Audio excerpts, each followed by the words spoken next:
Interviews with characters from The Handmaid's Tale. Take one. So, Offred. It's Offred. Okay. So, Offred, you've made some interesting choices and decisions in your life, extremely hard ones in your circumstances. Did you have any guides or confidants you spoke to or learned from? I'm not really sure. Well, I mean, sometimes I tried to emulate my idols in life, like Moira, and just by being with Nick, I began to learn from him. But this one lady, Aunt Lydia, she was awful. She tried to teach us how to be good handmaids, but really I wanted to do the opposite. What exactly are handmaids and aunts? Handmaids are the birth givers for families. We all have different roles and wear certain colors to distinguish one another.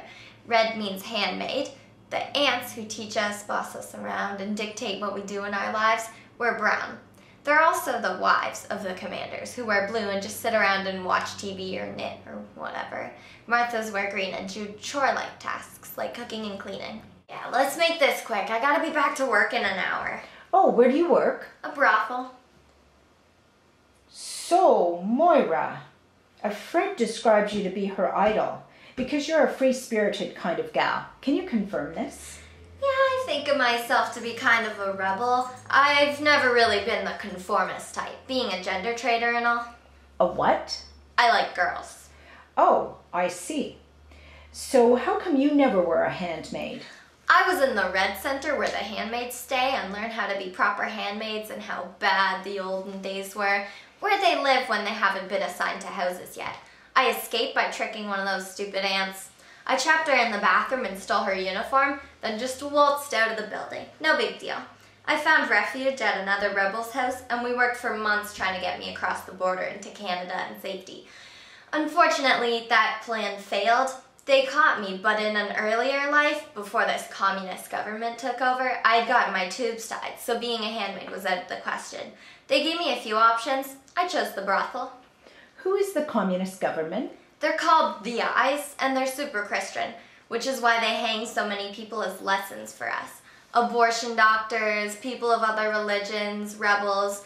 They don't like abominations like the unbabies. We call them shredders because they take the baby away if it's deformed physically or mentally, and no one really knows what they do with it. They also consider infertile women, lesbians, and others who won't conform as unwomen, which is what I am.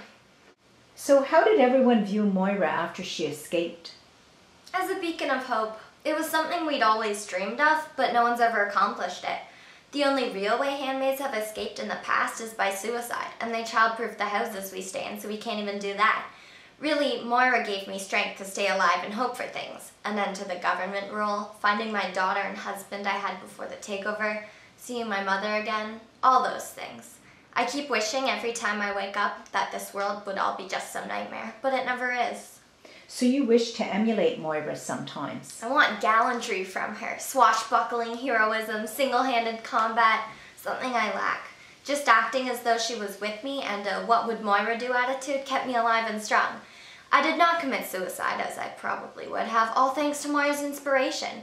Just knowing how she would be impressed with my surviving and getting through these tough times made me keep going.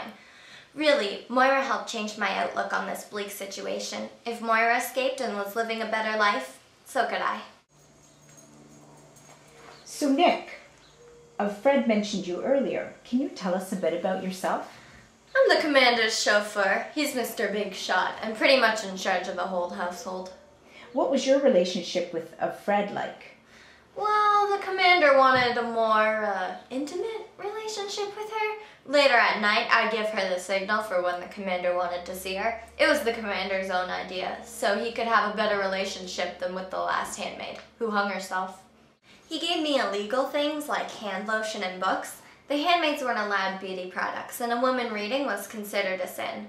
We also played Scrabble. It was amazing to be able to use my brain, speak, think, and challenge myself after all these years. Serena Joy, the wife who was in charge of our Marthas and handmaids, talked to Offred about the commander. She told her that she thought he was sterile, which is why Offred wouldn't get pregnant. So, in secret, because adultery was considered a sin, Serena had Offred and I meet at night. It was pretty dangerous for her to sneak around the house when the commander was asleep, but our household desperately wanted a baby to love and care for. So, Offred, how did seeing Nick change your life? Well, he taught me to trust, which was a huge part missing from my life. Being pretty much a surrogate mother held hostage, if you say the wrong thing or are in the wrong place at the wrong time, the eyes could come get you, send you to jail, and hang you. I was always paranoid about trusting others, so I never had any concrete relationships with other people. It was so good to love someone again and feel loved. After all, it's a lack of love we die from. How did Nick change your life? I took more risks. I shouldn't be so rash, but there are just some things I needed to know. It was good enough, though. I ended up finding information about my daughter, about a friend who disappeared one day, and about my mother. Nick was also my refuge from this new life. It was like every time I saw him, I was back in my old life. It really helped keep my hopes up, these bricks from reality. I try and teach all my girls to be the best handmaids they can be, but sometimes it's just so hard. Oh, and that Offred and her hooligan friend Moira, hoodlums and ruffians, both of them. Why, oh why couldn't they be like Janine? Sweet Janine. Never escaped, always did as she was told.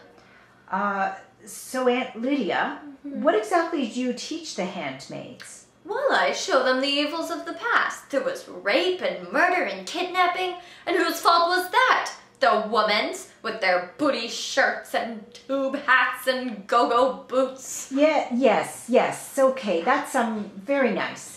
How are the women reacting to the new lifestyle?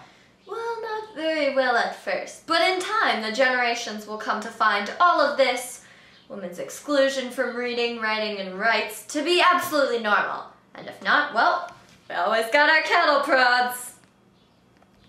When I see Aunt Lydia, hatred fills my mouth like spit. I can hear you! Have Aunt Lydia's teachings had any effect on you? Yes, they have, but not in the intended way. Really, I do the exact opposite of whatever thoughts or decisions Aunt Lydia would make, and seeing people with the same opinions and beliefs as Aunt Lydia allows me to pass even faster judgment on them. Oh, yeah, she's crazy. She's scary. I met her once and she yelled at me. All right, cattle prod time, who's first? No! Here's Lydia! Cattle prod time, who's first?